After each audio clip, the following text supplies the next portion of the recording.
masing-masing. Karena itulah sikap hedonisme yang kita saksikan hari ini telah menyebabkan seseorang itu terhina tidak hanya di akhirat, bahkan di dunia Allah sudah tunjukkan.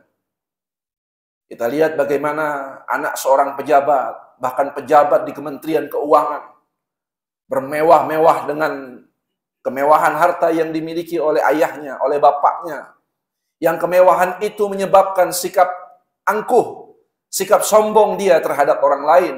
Dia berani berbuat zalim pada orang lain, menganiaya orang lain. Dan ternyata itu merebak di negeri kita. Bukan hanya satu, dua, tiga kejadian. Bahkan merembet. Entah karena memang ini adalah era terbuka, era media, di mana orang sangat mudah sekali untuk melihat informasi dengan sangat cepat. Tapi ini kenyataannya.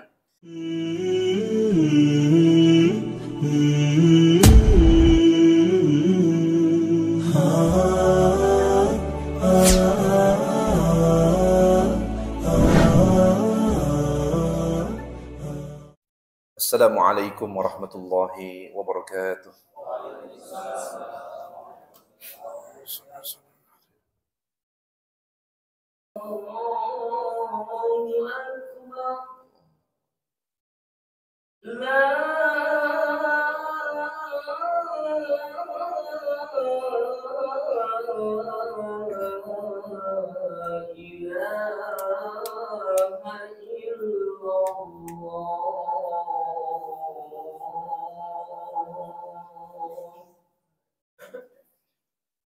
Innal hamdalillah nahmaduhu wa nasta'inuhu wa nastaghfiruh wa na'udzu billahi min shururi anfusina wa sayyiati a'malina may yahdihillahu fala mudilla lahu wa may yudlilhu falan tajida lahu waliyyan mursyida. Asyhadu an la ilaha illallah wahdahu la syarika lah wa asyhadu anna Muhammadan 'abduhu wa rasuluhu la nabiyya ba'dah. Allahumma fassalli wa sallim ala nabiyyina Muhammadin sallallahu alaihi wasallam wa ala alihi wa sahbihi wa man tabi'ahum bi ihsanin ila yaumiddin. Ballaghatir risalah wa addal amanah wa nasaha al ummah wa jahidu fillahi haqqan jihadi. Arsalahu bil haqq basyiran wa nadhira amma ba'du fa ya ibadallah usini wa iyyakum bittaqwallah faqad fazal muttaqun. Ittaqullaha haqqa tuqatih wa la tamutunna illa wa antum muslimun. Ya ayyuhalladzina amanu ittaqullaha wa qulu qawlan shadida. Yuslih lakum a'malakum wa yaghfir lakum dhunubakum. Wa may yuti'illaha wa rasulahu faqad faza fawzan 'azima. Amma ba'd, ma'asyiral muslimin, sidang Jumat rahimakumullah. Selepas kita bersyukur kepada Allah Jalla Jalaluhu dan bersalawat kepada Nabi Muhammad sallallahu alaihi wasallam. Seperti biasa, khatib dari atas mimbar ini mengajak khususnya kepada diri khatib dan umumnya kepada para jamaah sekalian. Hendaklah kita meningkatkan kualitas iman dan takwa kita kepada Allah Jalla Jalaluhu. Karena tidak ada bekal yang mampu mencukupi saat kita pulang menghadap Allah nanti kecuali bekal takwa. Dan tidak ada bekal yang paling baik saat kita berjumpa dengan wajah Allah kecuali bekal takwa. Fa inna khairi zadi taqwa. Dan sebaik-baik bekal adalah bekal takwa. Ittaqullah, maka bertakwalah seluruhnya kita kepada Allah. Ma'asyiral muslimin, sidang Jumat rahimakumullah. Di dalam Al-Quran, surah Al-Qasas, Allah subhanahu wa ta'ala berfirman, وَابْتَغِي فِيمَا آتَكَ اللَّهُ دَارُ الْآخِرَةِ وَلَا تَنْسَ نَصِيبَكَ مِنَ الدُّنْيَا. Kata Allah, carilah pada apa-apa yang telah dianugerahkan Allah kepadamu merupakan kebahagiaan dari satu negeri akhirat. وَلَا تَنْسَ نَصِيبَكَ مِنَ الدُّنْيَا. Akan tetapi, jangan sekali-kali kamu lupakan bagianmu di dunia. Inilah ayat yang merupakan timbangan yang hakiki tentang hakikat dunia dan akhirat. Maka kalau ada yang kita selalu berteriak dunia dan akhirat harus seimbang. Maka ayat ini membantah kalimatnya wabtaghi fima atakallah darul akhirah. Cari urusan akhirat itu menggunakan ibtagha. Apa itu ibtagha? Ibtagha itu adalah seseorang menggunakan, kata para ulama, seseorang yang menggunakan akalnya, hatinya, jasadnya untuk bersungguh-sungguh menggapai akhirat. Jadi kalimat ibtagha itu adalah kalimat yang seseorang itu tidak main-main untuk mengejar negeri akhirat. Karena memang itu merupakan kampung halaman kita. Itu negeri di mana tempat kita akan kembali. Maka kita diperintahkan Allah untuk ibtagha, bersungguh-sungguh untuk mengejar akhirat. Tapi ketika Allah Subhanahu wa taala menyebut dunia, wala tansa, tapi jangan kau lupakan bagianmu. Wala tansa nasibaka minad dunya. Artinya, urusan dunia itu hanya sekedar diingat saja. Tidak boleh menjadi obsesi. Apalagi tempat di mana seseorang itu berbangga-bangga dengan dunianya. Sebagaimana sebuah realita yang hari ini kita saksikan. Betapa orang kalau sudah punya harta, maka yang muncul adalah sifat al-kibr, sombong. Yang kedua, at-takasur, sifat bermegah-megahan. Sebagaimana di dalam Al-Quran surah Al-Hadid, Allah Subhanahu wa taala berfirman, "I'lamu annamal hayatid dunya la'ibun wa lahwun wa tafakhurun bainakum wa takasurun fil amwali wal aulad." Ketahuilah bahwa sesungguhnya, kata Allah, kehidupan dunia itu hanya sebuah permainan dan senda gurau. Di sini Allah mempertegas la'ibun wa lahwun, permainan dan senda gurau. Permainan itu biasanya memang berujung pada kelelahan karena dia menggunakan jasad. Allah mengumpamakan dunia itu diumpamakan seperti permainan, artinya sesiapa yang mengejar dunia itu pasti akan lelah jasadnya. Akan capek akal dan pikirannya. Akan lelah pula bahkan hatinya. Walahun dan senda gurau. Hakikat dunia itu memang hanya sekedar kita hidup sesaat, kemudian tiba-tiba kita sudah berada di usia 40 tahun. Usia puncaknya manusia, di mana ketika manusia sudah berada di puncak usianya, maka siap-siap dia akan kembali turun berada pada kelemahan, sebagaimana kelemahan yang di awal. Maka kemudian watakasurun fil amwal wal aulad, dan kamu kemudian bermegah-megahan. Maka inilah hakikat surah At-Takasur. Alhaakumut takasur. Allah sindir itu. Alhaakumut takasur. Bermegah-megahan. Hatta zurtumul maqabir. Sampai kamu lupa. Kata Imam Suyuti dalam jalan lainnya, sampai kamu tidak ingat kalau kamu pasti bakal mati. Atau mungkin kamu tahu kamu pasti mati, tapi kamu berpura-pura lupa bahwa kamu akan mati. Hatta zurtumul maqabir. Bermegah-megahan. Hidup dengan penuh hedonisme. Hidup dengan gaya hidup masyarakat kebendaan adalah sebuah realita yang hari ini kita saksikan. Orang menggapai harta, mengambil harta di zaman hari ini dengan zaman mungkin tahun-tahun 60-70, itu agak sedikit berbeda. Kalau tahun 70, 80, 90, mungkin orang bisa sukses dan kaya raya selain karena keturunan. Dia juga harus berjuang mati-matian, menempuh, mengenyam pendidikan, bekerja di sana-sini. Luar biasa kerja kerasnya. Tapi hari ini, bahkan ada orang usia 17 tahun, 19 tahun, dia bisa berpenghasilan bermiliar-miliar hanya sekedar dia duduk di atas bangku setiap hari. Tidak perlu bekerja keras.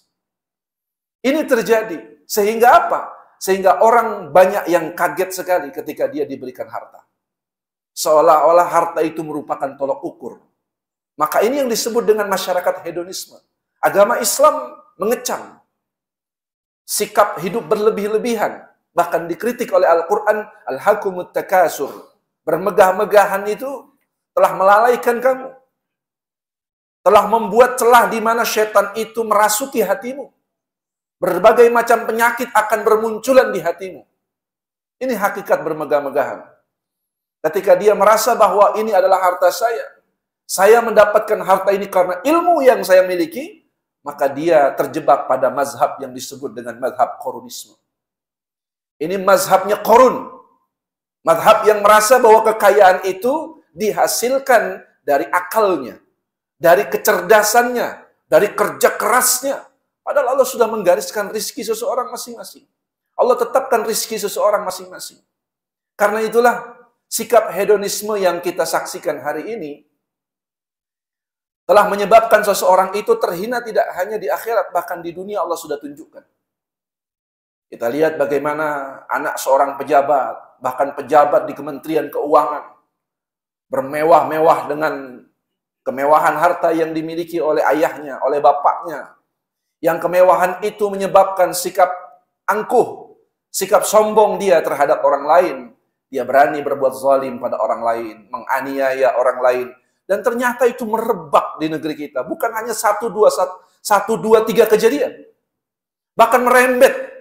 Entah karena memang ini adalah era terbuka, era media, di mana orang sangat mudah sekali untuk melihat informasi dengan sangat cepat. Tapi ini kenyataannya, bahwa sikap hedonisme itu, sikap ingin merasa hidupnya itu bahwa harta yang dia miliki adalah karena hasil jerih payahnya, hasil kecerdasannya, seolah-olah dia boleh menggunakan harta itu dengan semena-mena. Dia boleh menggunakan harta itu dengan sesuka hatinya. Dia boleh merendahkan orang lain dengan harta itu. Dia boleh menjatuhkan orang lain dengan harta itu. Bahkan dia boleh menghambur-hamburkan, menghabis-habiskan harta sesuka hatinya. Ini sikap hedonisme. Yang nantinya ketika seseorang itu terjangkit penyakit hedonisme, maka dia juga pasti lambat laun akan tercemar dengan pemikiran materialisme. Apa itu materialisme? Mengukur segala sesuatunya dengan kebendaan. Mengukur segala sesuatunya dengan harta. Kalau orang tidak berharta, berarti dia rendah. Kalau orang kemudian berharta, apalagi memiliki jabatan, kekuasaan, berarti dia orang yang tinggi dan layak dihormati. Apakah begitu? Sebab di zaman Rasul dan para sahabat Nabi, kaya itu bukan sebuah obsesi. Kaya itu hanya pilihan hidup di antara mereka. Ada di antara mereka yang mengambil pilihan untuk menjadi orang kaya. Ada juga di antara mereka bahkan yang mengambil pilihan hidupnya untuk menjadi miskin. Kita tengok, ada orang yang sangat berpotensi di zaman Rasulullah SAW. Sangat berpotensi kaya raya, tapi tidak diambil. Dia sahabat mulia, Umar bin Khattab radhiyallahu anhu. Ini orang sangat berpotensi kaya raya. Karena kemampuan dia dalam berniaga, berjual beli, itu hebatnya luar biasa. Tapi kenyataannya Umar justru memilih jalan hidup yang miskin. Bajunya yang sobek-sobek, padahal dia seorang khalifah. Hari ini pun juga jabatan kekuasaan seolah-olah menjadi sebuah obsesi yang harus dikejar. Karena dia merasa bahwa dengan jabatan itu, dia bisa at-takasur, bermegah-megahan dengan jabatan itu. Dengan harta itu, dengan jabatan itu, dia merasa bahwa dia bisa melakukan segala hal. Bahkan dia mendapatkan penghormatan. Apa-apa yang tidak didapati oleh kawan-kawannya, saudara-saudaranya, dengan jabatan itu. Sehingga tidak heran, kalau jabatan kekuasaan menjadi obsesi yang hari ini dikejar-kejar sedemikian rupa. Dia sudah kaya raya, harta kekayaannya di mana-mana. Seorang pengusaha, tapi tidak pernah puas dengan kekayaan itu. Ada satu yang dia belum pernah capai, yaitu kekuasaan dan jabatan. Maka dia akan mengejar itu sampai dia dapatkan. Begitu hakikat harta yang bisa merusak dengan alasan apapun. Dengan alasan nasionalisme kah? Dengan alasan karena cinta bangsa dan tanah air kah? Bermacam-macam. Tapi karena memang begitulah jerat-jerat daripada harta. Kalau harta itu berada di tangan orang yang tidak tepat. Karena itu Nabi SAW mengatakan, ni'mal mal salih lil mar'i salih. Harta terbaik itu adalah harta yang ada di tangan orang soleh. Bukan berarti hadis ini menganjurkan seseorang itu untuk kaya. Sebab di zaman Nabi, ketika Nabi menyampaikan itu, tidak lantas kemudian para sahabat Nabi berlomba-lomba kerja banting tulang. Pagi pulang pagi, gelap pulang gelap. Tidak begitu cara merealisasikan hadis Nabi ini, bukan. Nabi ketika melontarkan hadis itu tidak serta-merta sahabat kemudian mati-matian untuk jadi kaya. Tidak. Sebagaimana para motivator yang hari ini kemudian mati-matian demi merengkuh keuntungan. Mereka motivasi orang supaya kaya. Seolah-olah kalau bukan kaya, itu sebuah kehinaan. Padahal tidak demikian. Bahkan Nabi SAW di dalam Al-Quran tidak pernah melarang orang untuk jadi kaya. Tapi Nabi sering memberikan peringatan. Betapa bahayanya kalau kekayaan itu dipegang oleh orang yang tidak tepat.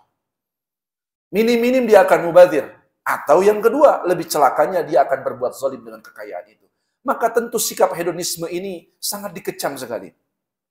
Rasulullah SAW, Imamul Anbiya, pemimpin para nabi, Rasul yang paling utama, kekasihnya Allah, yang malaikat Jibril bahkan pernah menawarkan apabila rumahnya ingin dirubah dengan emas, intan, perak, permata, asalkan Rasulullah mengiyakan permintaan dari malaikat, tapi kemudian Rasulullah menolak. Rasulullah justru memilih hidup dengan penuh kesederhanaan. Begitu, segitunya saja. Nabi kita SAW sudah mencontohkan hidup yang sangat-sangat sederhana. Tetap saja umatnya masih saja kemudian berlomba-lomba mengejar kekayaan itu sampai tidak mengenal halal dan haram. Tidak mengenal fikihnya. Tidak tahu bagaimana menggunakannya. Tidak tahu cara mendapatkannya dan tidak tahu pula cara mengeluarkannya. Padahal dua hal itu nanti yang akan dihisab oleh Allah ketika di yaumil qiyamah. Wa ammalihi min aina aktasabahu wa fima anfaqah. Tentang hartamu, dari mana kau dapatkan dan untuk apa kau belanjakan. Dua ditanya. Ketika Allah bertanya tentang an umrihi, tentang umur, Allah hanya bertanya satu kali. Wa an syababihi, ketika Allah bertanya tentang masa mudamu, Allah hanya bertanya satu kali. An ilmihi, tentang ilmunya, Allah hanya bertanya satu kali. Tapi ketika Allah bertanya tentang harta, min aina aktasabahu wa fima anfaqah. Dari mana hartanya? Dari mananya saja itu merupakan hisab yang sangat lama sekali. Hisab yang sangat berat sekali. Karena itulah di dalam surah At-Takasur Allah menyindir kita, alhaqumut takasur hatta zurtumul maqabir. Bahkan di ayat yang terakhirnya, summa la tus'alunna yauma idzin 'anin na'im.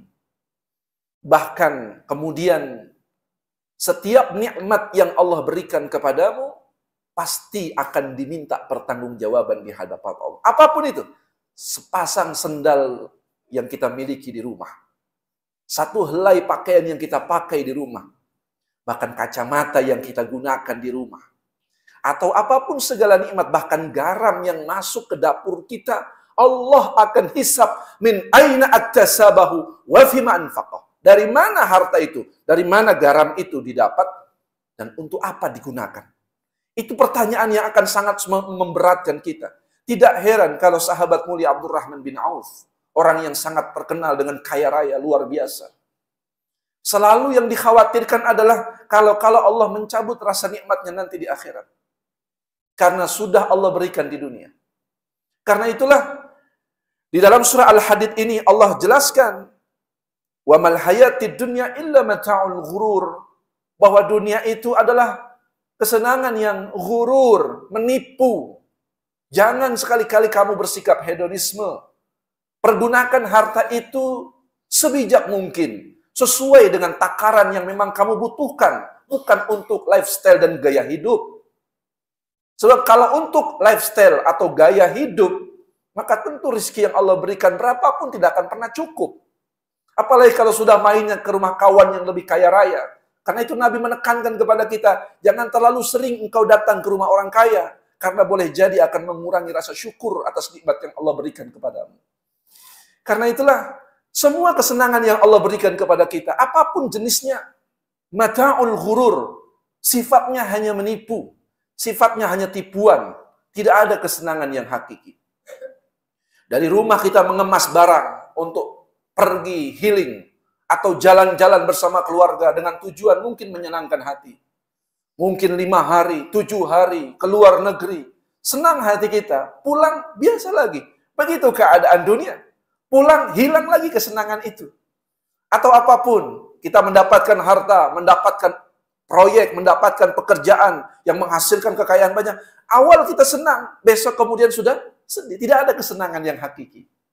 Karena itulah Al-Imam Muslim meriwayatkan satu hadis dari Anas bin Malik radhiyallahu anhu bahwa nanti di akhirat Allah akan panggil orang yang katanya paling senang di dunia, paling bahagia dengan kekayaannya, tapi orang kafir. Dipanggil, wahai fulan bin fulan, kemari kau. Maka diambil orang ini karena dia kafir. Maka dicelupkan ke dalam neraka jahanam. Begitu dia keluar dari neraka jahanam, satu kali celup saja, belum berkali-kali, satu kali celup saja ditanya oleh Allah, wahai fulan, apakah kamu pernah merasakan kebahagiaan dan kesenangan? Apa jawab hamba Allah yang satu ini? Aku tidak pernah sekalipun merasakan kesenangan. Jadi orang yang paling senang, orang yang paling bahagia di dunia sekalipun, ketika Allah celupkan dengan pedihnya azab neraka, satu kali celupan, hilang sudah ingatan dia tentang kesenangan di dunia itu. Karena memang mata'ul ghurur, dia kesenangan yang menipu. Maka kemudian Allah memanggil orang yang paling menderita, paling melarat, paling susah ketika hidup di dunia. Dipanggil, wahai fulan, kemari. Dimasukkan oleh Allah hanya sebentar saja di surga. Kemudian dikeluarkan lagi oleh Allah, kemudian ditanya, wahai fulan, apa kamu pernah merasakan penderitaan selama hidupmu di dunia? Apa jawab hamba Allah yang satu ini? Karena dia beriman kepada Allah. Maka dia mengatakan, tidak pernah secuil pun aku merasakan kesulitan dan penderitaan di dunia. Kenapa? Karena yang pertama dia sudah merasakan bahwa semua kesenangan, kebahagiaan yang dia dapatkan di dunia tidak ada bandingnya apapun dengan penderitaan kalau dia kufur kepada Allah Subhanahu wa taala di neraka jahanam. Tapi kesulitan semenderita-menderitanya orang hidup di dunia karena dia hanya tipuan, begitu dia merasakan nikmatnya luar biasa masuk ke dalam surganya Allah, maka segala kesulitan-kesulitan yang pernah dia alami di dunia itu tidak pernah diingat lagi. Begitulah hakikat mata'ul ghurur, bahwa dunia hanya tipuan sesaat. Maka mudah-mudahan Allah menjaga kita dari fitnah dunia, maka mudah-mudahan pula Allah menjaga kita dan keluarga kita dari fitnah dunia. Barakallahu li wa lakum fil Qur'anil azim, wa nafa'ani wa iyyakum bima fihi minal ayati wa dzikril hakim, wa taqabbalallahu minni wa minkum tilawatahu innahu huwal ghafurur rahim.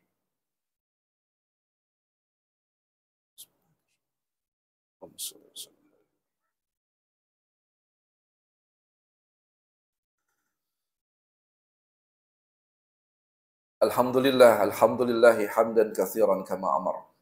Irghaman liman jahada bihi wa kafar. Asyhadu an la ilaha illallah wahdahu la syarika lah.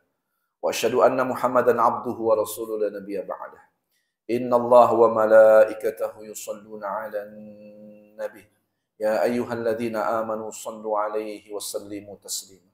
Ma'asyiral muslimin, sidang Jumat rahimakumullah. Kesempatan khutbah yang kedua ini, khatib ingin menyimpulkan dari si khutbah yang pertama. Hendaklah kita mengambil harta itu dengan sungguh-sungguh, sebagaimana yang dicontohkan oleh Nabi dan para sahabat. Setelah harta itu berada di tangan, maka bermuhasabahlah dengan harta itu. Periksalah. Karena memeriksa harta ketika di dunia akan lebih meringankan hisab kita di akhirat nanti. Yang kedua, hendaklah kita tidak terobsesi. Bukan tidak boleh mengambil kekayaan. Bukan tidak boleh mengambil segala harta benda yang Allah titipkan di dunia. Sangat diperbolehkan. Akan tetapi, Allah Subhanahu wa ta'ala hanya memberi peringatan. Bahwa berhati-hatilah kalian dengan fitnah dunia. Karena tidak sedikit orang yang dipandang soleh, orang yang dipandang alim, orang yang dipandang bertakwa kepada Allah, ketika mulai dicelupkan dunia, maka dia mulai lupa terhadap segala apa tujuan hidupnya di dunia. Maka dengan itu mudah-mudahan Allah Subhanahu wa taala menjaga kita, menjaga keturunan-keturunan kita dari fitnah dunia. Mari sama-sama kita tundukkan wajah kita, hati kita. Kita berdoa di Sayyidul Ayyam, di hari yang penuh dengan istijabatul doa ini. Astaghfirullahaladzim, astaghfirullahaladzim, astaghfirullahaladzim. Allahumma salli ala Sayyidina Muhammadin wa ala alihi wa sahbihi ajma'in. Hamdan na'imin, hamdan syakirin, hamdan yuwafi ni'amahu wa yukafi mazidah. Ya Rabbi lakal hamdu kama yanbaghi li jalalikal karimi wa 'azimi sultanik. Allahumma ighfir lil muslimin wal muslimat wal mu'minin wal mu'minat al ahya'i minhum wal amwat إنك سميع قريب مجيب الدعوة يا قاضي الحاجة. اللهم افتح لنا قلوبنا وألهمنا رشدنا واهدنا إلى صراطك المستقيم. اللهم إنا نسألك علما نافعا وإيمانا ثابتا ويقينا راسخا وقلبا خاشعا ولسانا ذاكرا ورزقا حلالا طيبا وعملا صالحا متقبلا. ربنا أفرغ علينا الصبر وثبت أقدامنا وانصرنا على القوم الكافرين. اللهم أعني على ذكرك وشكرك وحسن عبادتك. رب اغفر لي ولوالدي وارحمهما كما ربونا صغارا. ربنا آتنا في الدنيا حسنة وفي الآخرة حسنة وقنا عذاب النار. سبحان رب العزة عما يصفون وسلام على المرسلين والحمد لله رب العالمين. عباد الله، إن الله يأمر بالعدل والإحسان وإيتاء ذي القربى وينهى عن الفحشاء والمنكر والبغي يعظكم لعلكم تذكرون. فاذكروا الله يذكركم ولذكر الله أكبر. أقيموا الصلاة.